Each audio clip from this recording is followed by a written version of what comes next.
Arkadaşlar merhaba. Fasulyelerimizi her yıl bu yöntemle dikiyoruz, pes şişeyle. Verim 2-3 kat daha fazla verim alıyoruz. Sulamadan %90 tasarruf ediyoruz. Çok daha az suyla suluyoruz. Şimdi önce bir çukur açalım. Bunları 5 veya 10 litrelik şişeyle dikiyoruz. Toprak altından suluyoruz.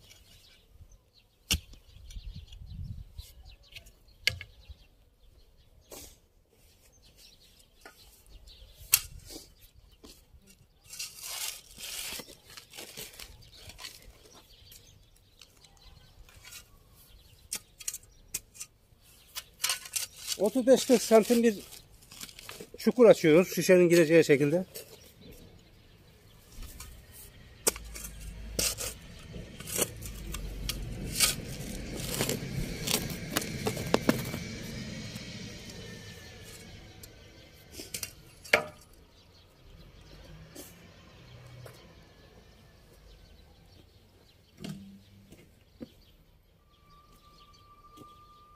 Şişemizi getirelim. Bu 10 litrelik şişe. Önce altını bir düzeltelim buranın.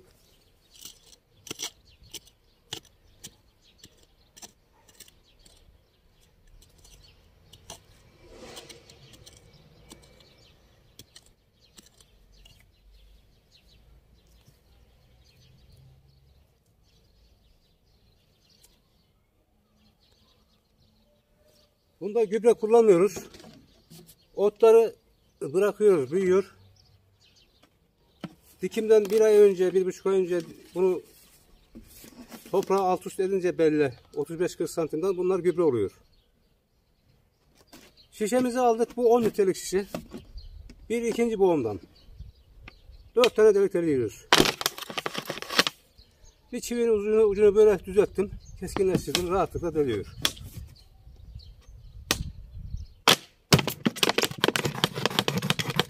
Delikleri biraz genişletmekte fayda var çünkü zamanla tıkanabiliyor.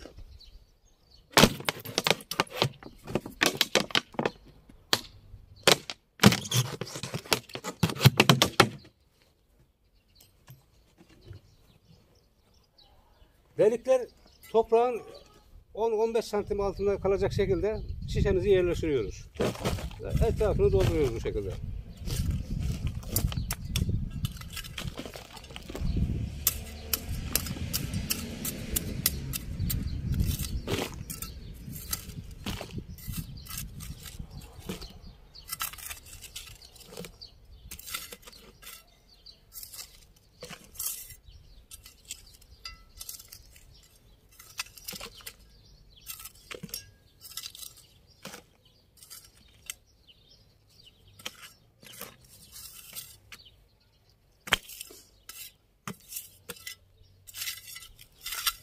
Şimdi oturak fasulye dikersek buna çubuk dikmeye gerek yok. Ancak oturak dikmiyorsak fasulyelerin yanına birer tane mısır gömeceğiz. Şimdi 4 tarafına da dikiyoruz bunu. Biraz çukur açalım şöyle. Çok fazla derin olmasın.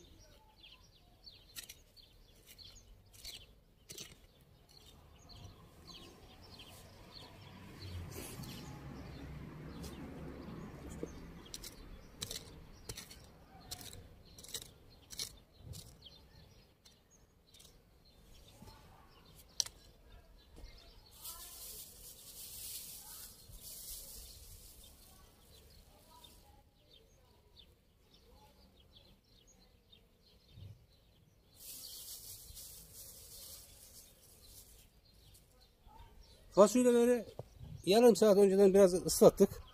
Şimdi 3'er tane fasulye koyuyoruz.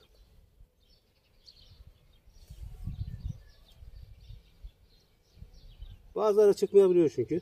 4'e de koyabilirsiniz. Ancak 3'ü ideal oluyor.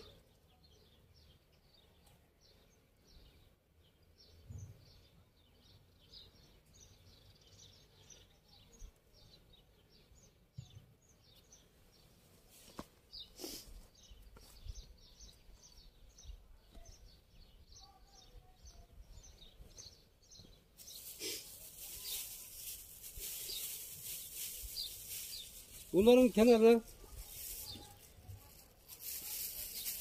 tam ortalarına birer tane mısır dikeceğiz.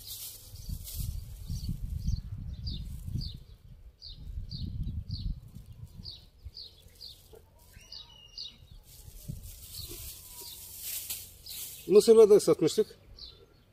Bunları hafif şöyle üzerine toprak dökelim.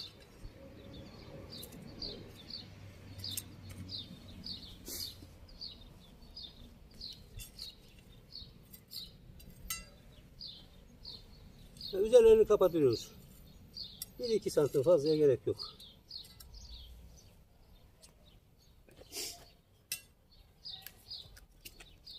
Ve bunlara biraz can suyu vereceğiz. Toprakla buluşacak.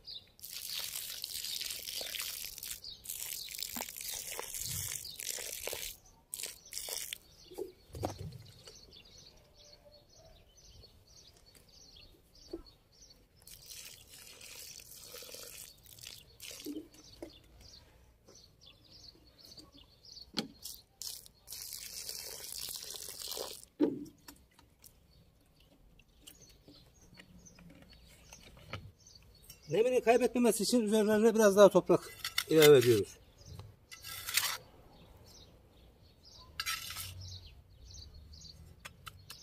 Hafif şöyle bastırıyoruz.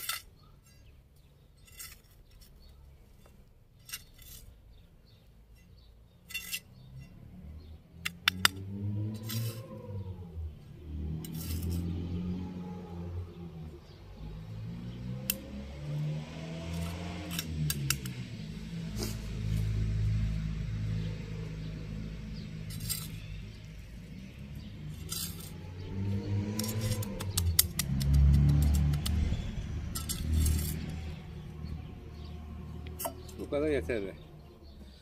Arkasından şişemizi dolduruyoruz.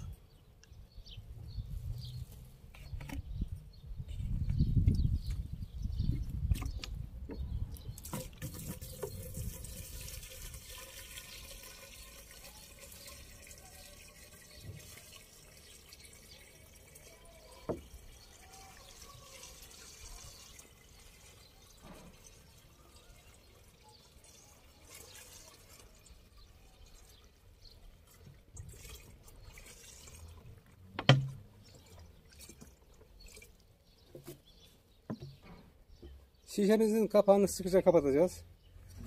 Ve bu şu yavaş yavaş yanlara ve derinlere toprağa ısınacak.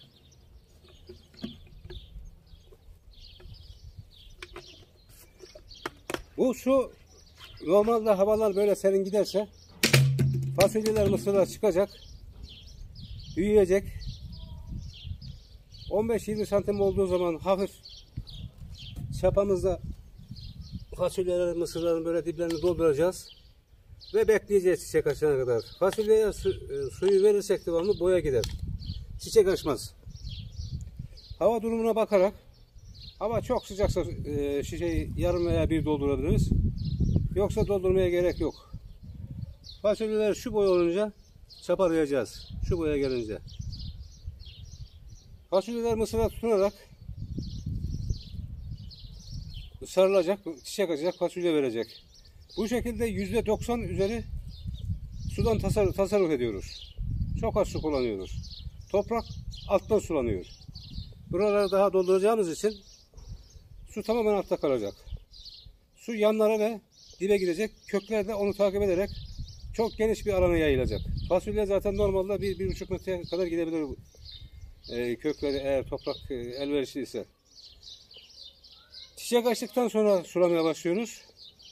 Tekrar dolduruyoruz. Tabi meyve vereceği zaman, fasulye vereceği zaman. Bitkinin durumuna bakmakta fayda var. Yapraklar çok yeşilse veya büzüşmeye başlıyorsa hafif sulayabiliriz. Çiçek açana kadar. Ürün topladıktan sonra tekrar suluyoruz tabi. Yani fasulyenin ara sıra kenarlarını çapalamakta, diplerini doldurmakta fayda var. Fasulye bildiğiniz gibi diğer domates, bibere göre biraz daha fazla su ister.